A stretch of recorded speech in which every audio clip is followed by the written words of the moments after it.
Hello everyone, চায়নাতে এসে কিভাবে ভিসা প্রসেস করছি ফুল ইনফরমেশন ভিডিও থাকছে আজকের ভিডিওতে।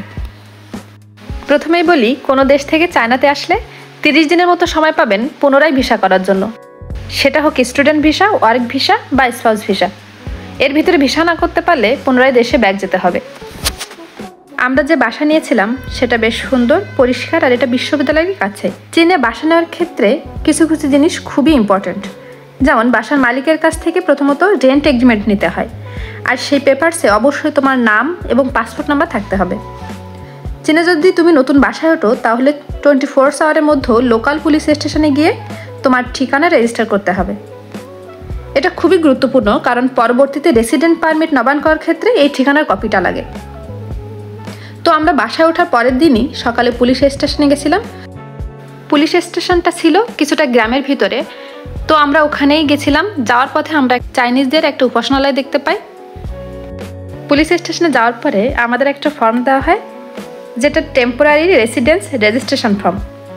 ফর্মের নাম, পাসপোর্ট নাম্বার, ফোন নাম্বার, বাসার ঠিকানা এগুলো লিখতে হয়। এরপর তারা পাসপোর্ট এবং রেন্ট কন্ট্রাক্টের কপি দেখে তথ্য যাচাই করে।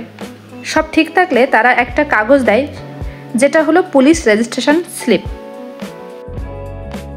এই রেজিস্ট্রেশন স্লিপটা খুবই ইম্পর্ট্যান্ট। এটা ভিসা, ব্যাংক অ্যাকাউন্ট খোলা বা মেডিকেল চেক আপে গেলে এটা প্রমাণ হিসেবে লাগে যে তুমি আইনগত কোথায় থাকছো। এর পরের ধাপ ছিল আমার ভিসার জন্য মেডিকেল পরীক্ষা করানো। আমরা গেছিলাম চাংশার ইন্টারন্যাশনাল ট্রাভেল হেলথ কেয়ারে। সেখানে প্রবেশের পর পাসপোর্ট, পুলিশ রেজিস্ট্রেশন পেপার,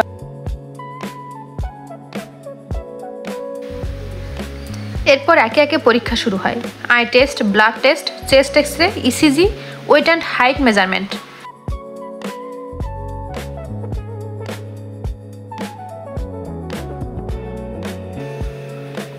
আর সবশেষে তারা বলে দেয় কখন রিপোর্ট নিতে হবে। সাধারণত 2-3 দিনের মধ্যে রিপোর্ট পাওয়া যায়।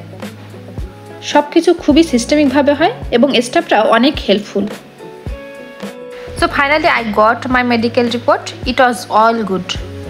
রিপোর্ট হাতে পাওয়ার পর সেটা ইউনিভার্সিটিতে জমা দিতে হয়, যেন তার রেসিডেন্স পারমিট আবেদন করতে পারে।